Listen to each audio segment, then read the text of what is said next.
Hey there, Mark Brown. So we just landed from Istanbul. We're both a little off, so bear with us if you're listening to this. I'm going to have a couple of video clips and I'll kind of explain them if you're listening to the audio. If you're watching on YouTube, then you'll see them. All good. But we just coached 4 CEOs in Istanbul. Now, they weren't all from Istanbul. It was YPO, Young Presidents Organization. So these are all CEOs of million-dollar companies, and this is like NSA for CEOs, if you will, National Speakers Association. So it's a group of CEOs, and Mark and I were asked to come in and coach these executives on a story they've never told before. They didn't have a TED Talk on it. They don't write a book on it. This is a brand new story. And part of the philosophy behind it is to remind all these CEOs they're human too. And so these are real, transparent. I admire the courage behind the people who volunteered to do the speaking. We get to work with them. But 4 standing ovations. So these are about 8-minute stories within 1 hour. And Mark and I have been working with them ahead of time for about a month and a half. So Mark, what's your quick curiosity setup for 4 standing ovations? Well, the question is, what does it take for brand new speakers who are not pros to get 4 standing ovations? Let's find out, Darren. Anyone can give a presentation. Few deliver unforgettable presentations. What's the difference? You're about to find out. Welcome to the Unforgettable Presentations Podcasts with your hosts, world champion speakers and coaches Mark Brown. Your life tells a story, and there's someone out there who needs to hear it. And Darren LaCroix. Stage time, stage time, stage time. Ready for some powerful presentation ahas? Let's dive right in.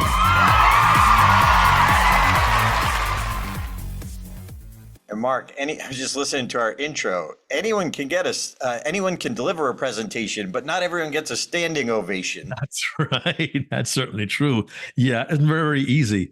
And I think about the work that these individuals put in, which it's a high-level answer, I know, but that's just one thought that comes to mind. And we're going to dive a little bit deeper as we go along in the conversation. Yeah, and also we want to say that like a standing ovation is not always the end goal, but it's a beautiful result of hard work and energy and effort. Look, you might move an audience and they don't get up and they don't applaud, or they applaud maybe not energetically or enthusiastically, but you still may have delivered an unforgettable presentation. So this is just representative. It is not the be all end all goal. And it is kind of cool, actually. So let's just take a super quick look at just the standing ovations. And I left Smokes for last because he kind of had a little creative call to action. So just check this out. Is that control is not the answer. Acceptance is. Thank you.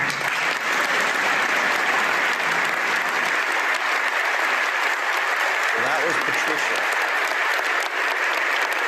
Speaker number 1. Commitments and values be your guide. I know. Woo! Too, Darren. So when and if that happens, Zeneb. My girl Z. perhaps that's an opportunity for you to reinvent and find your freedom.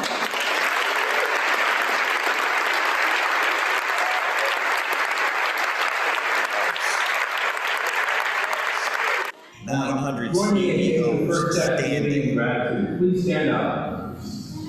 Now, Look at your neighbors. Now tell 3 of them. Thank you. Thank you. Thank you. Father, down the days, please say thank you to the people you meet in all walks of life. shaking hands. You will feel the gratitude grow inside.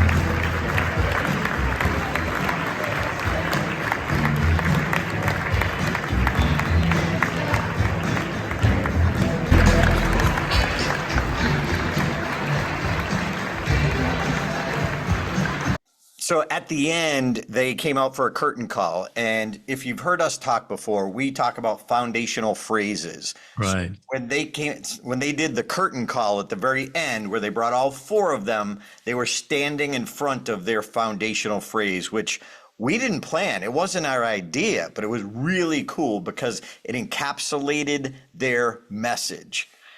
And they also, this time, they ended it. So if you're playing along and listening to the home game, we talked about this in Miami, because Mark and I did this for a group of CEOs in Miami from all over that half of the world. This time, they actually put the foundational phrase up right at the very end. If you're watching the YouTube version, you might have seen the slide come up. Now, a few things. So number one, these were not like people jumped to their feet. This was like, respect, appreciation. Yeah. And sometimes the standing ovation depends on the audience. Not every audience is prone to do that. But here's why I believe it really worked with this. These are CEOs, they're super respectful of each other. I've never seen an organization where they are transparent, non-judgmental, like just Mark, you and I walking in the hallways. This was a remarkable organization. Also, I do have the clip, but I may not show it, where the first presenter was going so deep in something really deep in her life about her child that she got choked up and she lost her place for a second. And the audience just felt it because they could see her get choked up. It wasn't just like, oh, I blanked. It was like, oh, and emotional. It's just like backed her up.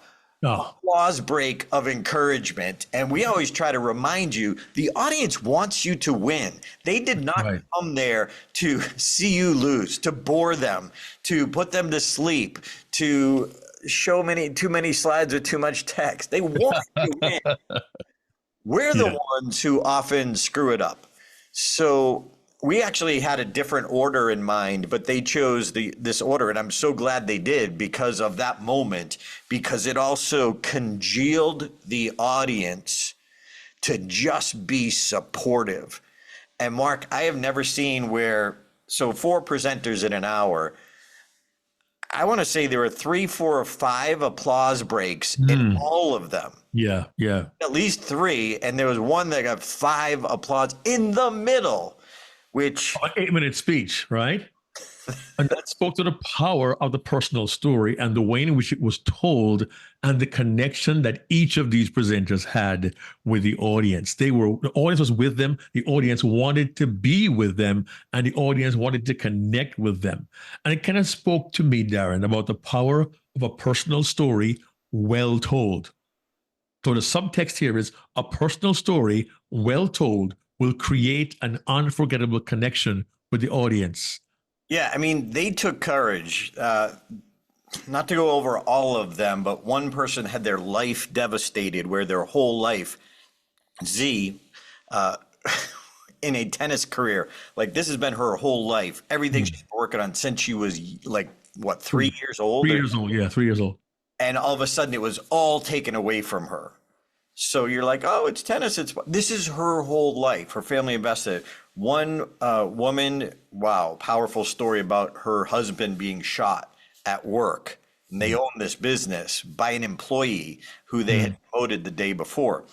Patricia, she was talking about her daughter and her diagnosis of a syndrome that no one's ever heard of before. So not having a roadmap and how to deal with that, and her transparency in trying to control the situation, because she's been this, type A personality. It makes things happen, gets things done. And this was out of her control. And then Smoke, who talked about his abuse from a relative who was a pedophile, and he had suppressed his whole life, and it was starting to bubble up in health conditions, and how he got through that and is now better, happy, and more peaceful than ever before. And so I want to go back to his standing ovation. That's pretty wise of him, because he asked them to all stand up. So they're already halfway there. But what I loved about it too was his call to action is he was about being thankful and gratitude. And we've heard that before, but this was like a different perspective on it. And I don't want to give it away. Mark, I can't wait to get the actual footage. So Right. it's kind of hard to hear because it was me on my phone. Like they're still processing and there'll be high quality video. It was just me standing on the sidelines capturing the moment on my phone. But Smoke talked about saying thank you out loud to anybody and everybody you meet and being super thankful. So I loved his call to action. He had everyone stand up and tell 3 people thank you. And if you watch the YouTube version, you can kind of see the smiles on people's faces. And he's still, as they're talking and the murmurs going, he's still finishing his speech. Yeah. And when he did, then you heard the whoa, went to another level. And man, I got to show some clips too of this is when they walked off stage. I was standing out front right at the end of the curtain and then just kind of moved behind. But if you're watching the YouTube version, we'll explain it if you're listening online. But just when they walked off stage. Now, here's what you need to know. 3 out of 4 of these presenters have never been on a big stage before. Now, Jody, one of them, had told her story in Miami 2 months earlier. So she had, but that was just one time, and that was a big move for her. The other 2, this was their first time in front of 1,000 people, which is crazy. So just a real quick glimpse backstage when they came off stage. Wow. Like the hugs and camaraderie they had from each other. And Mark, you being back there. God, I can't do it anymore. I can't do it anymore. That's my Z. 5 applause breaks. 5 applause breaks.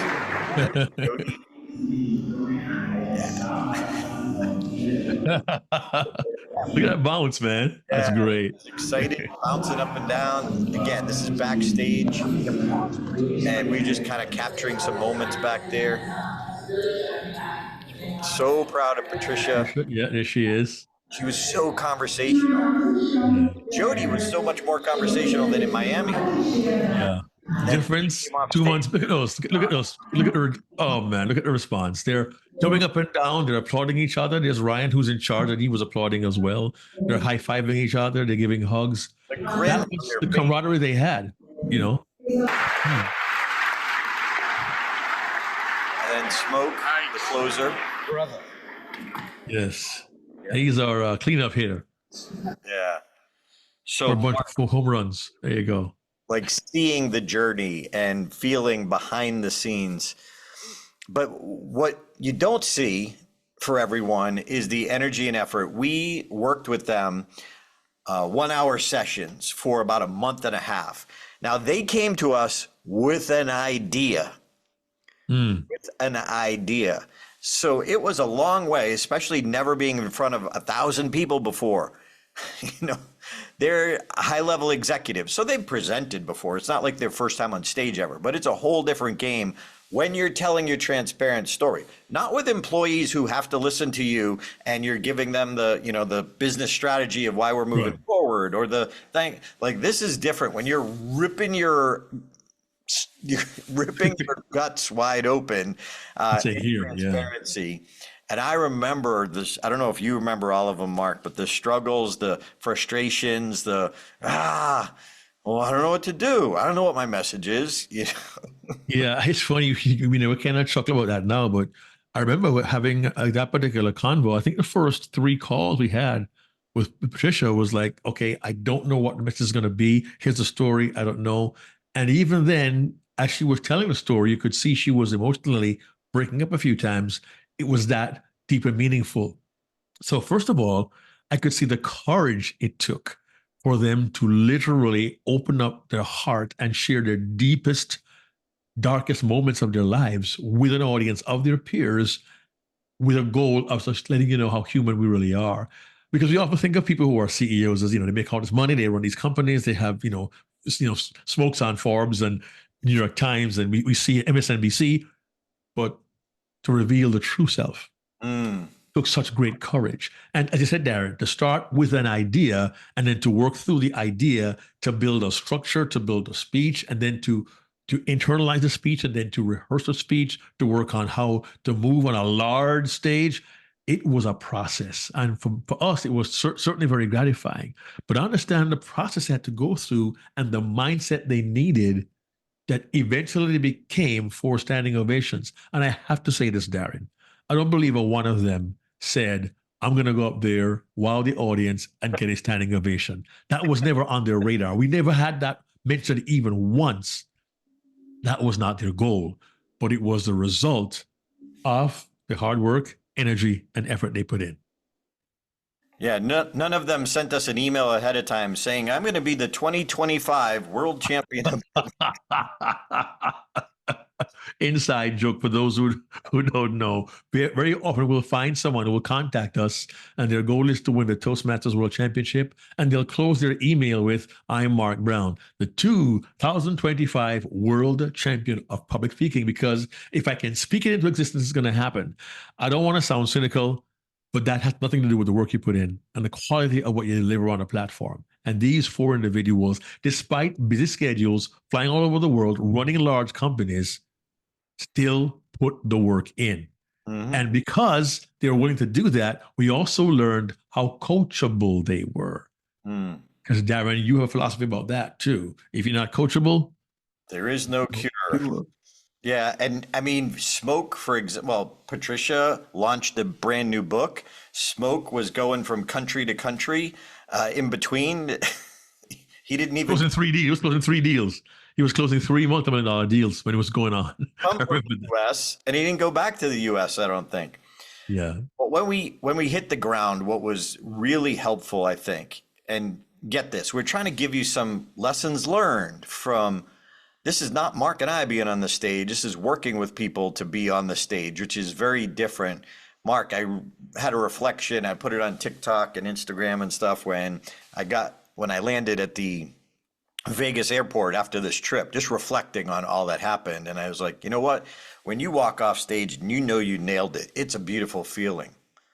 But when you get someone to go from an idea to them having impact, to them getting a standing ovation, to them getting invites to speak around the world. And they're not professional speakers, from an 8-minute story, but because it was deep and compelling, they got invites to speak other places in the world. So when we hit the ground, now we've been working with them for a month and a half, but when we hit the ground, we just happened to go down to the meeting room and they were setting it up. The next morning, there was some time slots that we, let's just say, we used Smoke's advice and we asked for forgiveness. Permission, okay. Rather than permission, and we spent most of the day with 3 of the presenters literally in the big meeting room on the big stage. The ballroom, yeah. Yeah, and you'll see in the next few days, I'll get some more videos up of behind the scenes. The carpet had plastic on it. They were protecting the carpet as they shipped it in. And like the big creak in the stage, you'll see one of the videos, like right in the center, fully carpeted, no cracks or anything, but one of the like right in the middle, in the center. But they were on it. They saw it. They knew they had to fix it. Like, it's a process.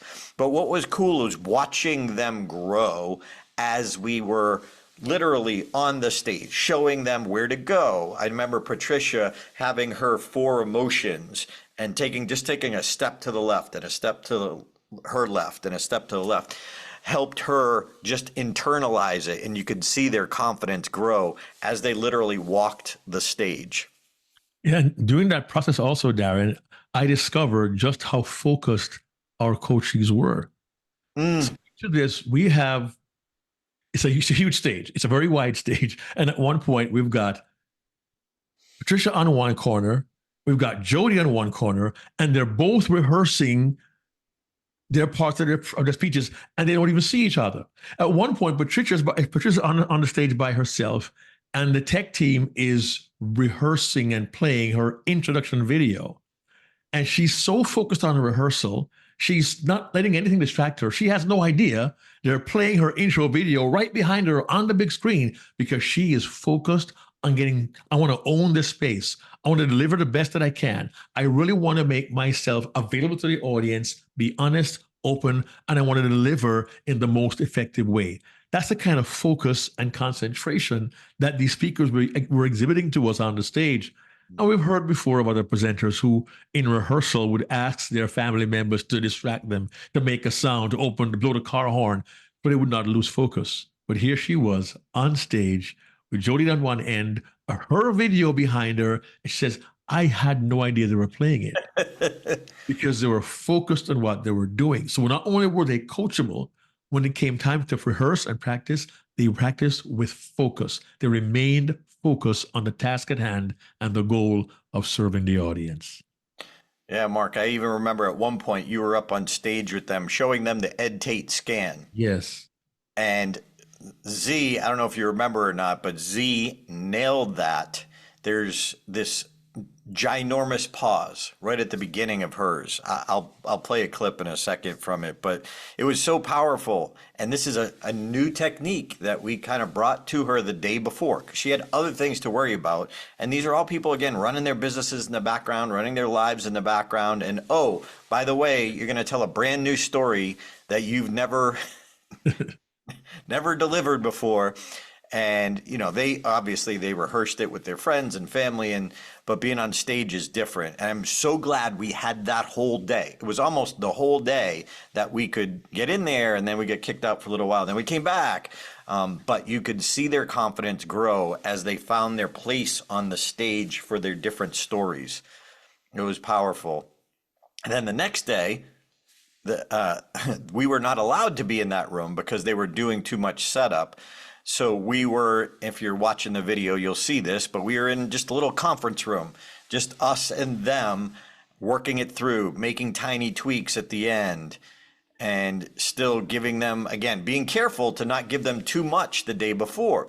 Because Mark, as you and I said in one of those video clips, that we got to realize when you're working with someone who is newer to a big stage, telling a new story, they can only handle so many tweaks.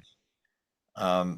I remember Jim Key was amazing at that. Jim Key, you could give him a tweak. He was like photographic memory. He would make it. But if we give them too much, too late in the game, it's overwhelming. So there was so many times, Mark, I had to bite my lip. I'm like, ugh. I know, you had an idea. I could see you kind of almost twitching. And by the way, for those who don't know, Jim Key is the Toastmasters 2003 World Champion of Public Speaking, a very good friend of ours. And he could easily assimilate an idea and implement it. But not everyone can do that, particularly not professional speakers. So we had to be careful how much we gave them as far as tweaks were concerned. And what you learn is this. There are individuals who will pick things up very quickly, and others, listen, I'm going to stick to the script. As a sidebar, if you happen to be a coach or consider coaching a speaker, always think as a coach what best serves them. Because we, with our 20, 30 plus years experience, we see an idea. It'd be great, but it may take them a while to adjust, accept, and assimilate. And sometimes people do what we call freeze the design. They lock in the script, they lock in their movement. It becomes almost second nature. To interrupt that and inject something new could really throw them off. So we had to be careful about that. How do we best serve them? And some of them took one or two ideas and ran with it. And it was just wonderful because it was working for them. I also want to bring up instinct. We kept reminding them all along, and we're reminding you as you're listening to this, you are the CEO of your speech. You are the CEO of your presentation. You decide. Obviously, if you have a coach, or in this situation, they brought in us as coaches to be able to help and consult and make it better, faster, quicker, stronger. But there's sometimes that, we brought ideas and their instinct was, no, that doesn't work for me, or I don't understand it, or yeah, that's not right. And then they had some ideas of their own that we never even brought up. And Mark, I'm leaning into the Z when she said she was watching Smoke's presentation from last time, and he used some bed of music in it. Right. And she wanted to have this moment in her presentation where So we mentioned it before, but she had a career in tennis. All of a sudden, the rug got pulled out. She could not do her career. It was taken away from her. So she realized she needed to go a different direction and help people, and she put that away. And after that stage of her life, she started having that inkling of maybe that chapter isn't actually complete. So I'm going to show a quick clip, and we'll talk about her instinct. And you'll hear, listen for the laughter. You'll hear it. I'm so proud. Okay, there we go.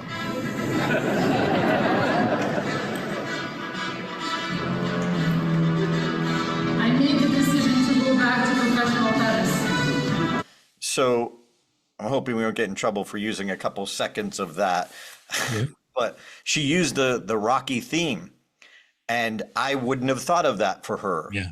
But she did, and she had this instinct. And you heard, like, there was this silent moment as she was making that decision, and that's when the music kicked in, and people knew what it was. They got the laugh, and then she gently went over and picked up her racket and said, I decided. And we had to work with her at that moment a little bit because this isn't her world. You know, it's our world. Right. We're like, no, because she had kept saying, I decided, and went over and picked it up. I'm like, no, you got to pick it up and then say it. Show us, as we say, Mark, show us, don't tell us. Yep. Your thoughts on that? Instinct. Yeah, I think it was brilliant. Yeah. Each individual would decide for themselves, do I need music? Do I not need music? And two of them said, yes, we want music. They also chose, if they wanted to, photographs as visual aids to support them at particular points in their stories. They made those decisions, and their instinct said, if I use that photograph, it'll be an effective tool. So as a presenter, there are times you can use tools instinctively if they will enhance your presentation. It doesn't mean, as Darren said before, 8,500 slides with 85 lines on them in 9-point font to really dizzy the audience. But these were images and there were music, different media for different purposes, but all to enhance the audience experience and reinforce the power of the story. So we're saying, trust your instinct. Trust your instinct, but work with a coach and find out the best way to use the instinct. Because at a deeper level, yes, they made these choices, but we help them to decide what is the better or the best way to use the music. When do you put the prop down? When do you pick it back up? When do you show that particular image? Think about the flow of the presentation and they go, oh yeah, I won't do that there. I'm going to wait until there. And that's when it's going to hit. That doesn't come naturally. The instinct to do it does, but the decision as to the best time, the best way, and the best manner, you can get that with a qualified coach to help you. We were thrilled to work with them on this, and the result was just astounding. We're happy for them, really are. Yeah, Mark, I think I want to point out, tell me your thought on this, but instinct also comes from going through your story over and over and over again, and then something will not feel right, or you'll get an idea. Because of the fact you're putting so much work into it. If you stop short, you might miss some of those brilliant breakthroughs, those brilliant insights like she had. Now, also study other, let's say, audiences or other speeches in this venue or in this area or to this organization, because she was inspired by Smoke's use of music. Now, we're not lawyers. You've got to check. Often the venues cover the ASCAP tax on using it and royalties, but you have to make sure you got permission to use that and use it right. So a lot of the casinos in Vegas, it's kind of covered, but again, you've got to check on each one. That's why we told them, you've got to check with Michelle, who is in charge of the event and permission. And they had to check with Heather, who was the production head of production for the event. And Mark, going back to the instinct, and the more you work on it, the more these ideas will come up. When I studied the world champions, I started realizing, oh, everyone talks about falling down, but no one actually fell down. So it inspired me to be different. And I say, what's your 11? On a scale of 1 to 10, what's your 11? How are you going to stand out? And what I love is they came so far in a month and a half. Yeah. It's not their full-time thing. This is just them working on the side and working on this. But I know all of them could easily turn this into a TEDx talk. And a keynote. You know, we were talking to Z about taking her idea and turning it into a keynote, because everyone came up and wanted to know why did such and such happen to ruin your career and not allow you to do it. I don't want to give that away, because we made showing the story and talking about it on a later podcast. So it was great and powerful. And what was cool was people were asking her that in the hallway, and she said, it doesn't matter. And so in the Fripp speech model, that's going to be one of her points of wisdom. It doesn't matter why, because things are going to happen in life, whether you know why or whether you don't know why. It still happened, and you still have to deal with it. So I love that as a point of wisdom. Anyway. Many of us say, well, why me? Why me? I love her answer. It doesn't matter. What do you do with it? And that was, to me, also very inspirational. And I do want to say, Darren, in terms of the preparation piece and the work piece, you know, to see the instinct part. I recall at one point, Patricia, we had worked on the script together. You know, I was called upon to be the wordsmith and help her to put it together. And she would go through it line by line and say, you know what? It doesn't feel like me.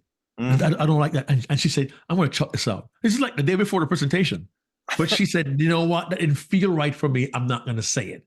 She made the decision, went back, and she was rehearsing continually, owning it, embracing it. But I love the fact she trusted her instinct and said, you know what? This is not really what I want to say. I don't think I need that. And she made the decision. And Darren always says, as a presenter, you are the CEO of your speech. You've got to make those decisions. And I'm thankful that these presenters didn't get caught up in the idea of, well, great speakers do it this way, or Darren and Mark will do it that way. They decided, this is for me to share my life and my heart with my audience. I want to do it my way. No thanks, Frank Sinatra. Those who don't know, I did it my way. But it was true that they would make that. I was just so thrilled to see them take ownership and decide what was best in their personality to serve their audience. Yeah. And I remember, Mark, the instinct I had when I was working with you and Dave told me to cut out the line on Subway Sandwich Shop as a nonprofit organization. And I just, I listened to my coach. I became coachable. But then I said, you know what? I've been telling that joke for years. That line works. And I remember him coming up to me after saying, you know what? You are right. Of course. Yeah. Because your coach isn't the one up on stage with you. They're behind you. We're backstage. We're the first ones to, ready to hug you, high five you, and show you just how far you've come. But you're the one out there on the stage. That's you. That's your call. So listen to your coach. Stick with your instinct. But here's what I love. Share your instinct with your coach. Because if we understand why, then it will make sense and we can work with that. Because then maybe there's something you hadn't considered that we could kind of hold up that might get you to rethink it. Or we're going to say, no, brilliant idea. You know what? In fact, start the Rocky music here and here because of our experience. So, Mark, after this, look, I know we coach. I know we have Stage Time University. I am more convinced now in the power of a coach. And Mark, I'm in the story, the NSA, the last story standing, and I worked on it yesterday, but I went over the notes from Jennifer Leone and Mike Davis, and they reminded me a couple things that I know, but I'm too close. I'm too close. So I needed them to kind of say, hey, we don't know what happened to your dad. Duh. It named your sister. Duh. Right. Look get a coach. Hey, Mark and I would love to work with you. But if not, find a coach that works for you. And remember, every coach has its different ninja skill. And Mark, I have to, appreciate the praying that I did when I was first talking to YPO and the instinct that I had that they wanted us to take somebody with a brand new story, an idea that happened in their life that they lived. By the way, that's part of the standing ovations. It started with a traumatic story that they've overcome or almost overcome. but they're on the other side of it. Right. So make no mistake, it started with the life that they lived. It's not the speech that you give, it's the life that you live. So it started with that. But when I was first talking to YPO, Mark, I thought of the duo coaching. You're better at digging out, asking the questions. You're better at wordsmithing. That's not my thing. I can do it, but not to the level you do.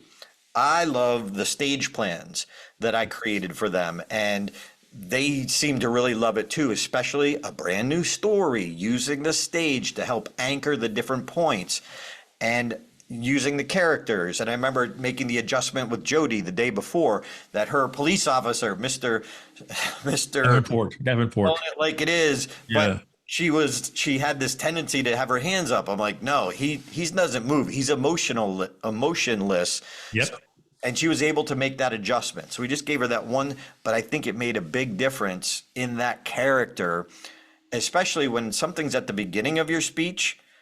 It's important to get it right there. Yeah. Later on, you've got the connection. But if you miss the connection up front, it's hard to regain it along the way. And no, real quickly, and if she was not coachable in that moment, she wouldn't have seen the value of it. I'm thankful. Their attitude was, okay, show me, teach me. What do I do here and why? And when they understand the why behind what we do, when they understood the why, boom, it just helped bring their talks to another level. And again, no one ever talked about standing ovation. It's about how do I do this well for my peers to hear and learn from my experience. Powerful. Yeah. So when I was talking to YPO about, they wanted us to take people from just an idea of a story they lived to in front of 1,000 people of their peers. Peers is a tougher audience too, because you have more things going on in your head sometimes. And I just realized I couldn't do the job that you could do. So they wanted us to give them each like 10 coaching slots. And I thought of, let's have Mark focus on the first 3, both of us in the middle, and then I'll focus on the last 3. And it ended up that you and I were on most of the calls. But what I don't necessarily have proof of, you'll just have to trust me on this, is on every call, you and I had different perspectives that help them, even early on. You work with the script behind the scenes because we use Google Docs, and you work the scripts behind the scenes. That totally your thing. But I still went over them with them when I was working on the delivery, and we would tweak a word or two or a phrase or two. So Mark, I love working with you. I appreciate that, man. We're better together than we are alone. Well, you might be better without me, but I know. Well, my wife would agree with that in that regard, certainly. But it definitely was a joy to work with individuals who saw the value of getting coached, who wanted to share their message, and who were willing to do the work, to invest the time despite busy schedules, and to work with each of us in different ways, and to make it really cohesive. And one of the best parts for me was the camaraderie that came as a result. We had breakfast together, we hung out together, and you could just see the bond that they grew with. And again, the standing ovation was not the goal, but it was the end. And there is a picture, those who got the video, is a picture of us at breakfast one morning with our 4 coaches, all fine individuals. And it truly was a blessing for us to serve them. Yeah, Mark, that's another little behind the scenes secret. You know, it's a relationship. When you're working with a coach, we bonded over breakfast, all of us together, but now more trust came out. Them telling their stories of their journey working on their speeches actually helped us be able to have more trust and coach. So if you're listening, I'm showing a picture right now of all of us having breakfast. We had breakfast 2 days, but it's amazing how important that was to those standing ovations. It's also the relationship with your coach. So, you know, some will be deeper than others, but embrace that. Having a coffee with them over dinner, over lunch, having a beer or glass of wine. It's a true relationship. You're experiencing this whole process together. And one last thought, I'm going to say it one more time. The goal was never the standing ovation, but the standing ovation came as a result of the hard work, energy, effort, being coachable, being focused in rehearsal, practice, of trusting their instinct, finding out what worked for them, rejecting what didn't seem to be truly within their personality, but also being willing to learn from each other, make adaptations that will help enhance their presentation. And a rising tide lifts all boats. That entire experience and the bonding over breakfast, it wasn't just contractual, it became relational. And that was special. All right. And we're going to invite each of them to join us. Hopefully we can pin something down to go deeper into each of their story and get their perspective rather than just our perspective. But Mark Brown, have a safe trip to China. Yes, sir. Bring your best. I'm going to go rest right now. I'm bringing my best, my wife. All right. Hey, thanks for listening to this podcast. Please share it with other people. We love what we do and hope this is entertaining, inspirational, and educational, because you can be unforgettable. See you next time. Hey there, this is Darren LaCroix. Thanks for checking out this podcast episode on YouTube. If you want all of them, not every one is on YouTube, check out your favorite podcast platform so you don't miss an episode. Keep being a sponge so you can be unforgettable. Check out StageTimeUniversity.com, where good presenters become unforgettable.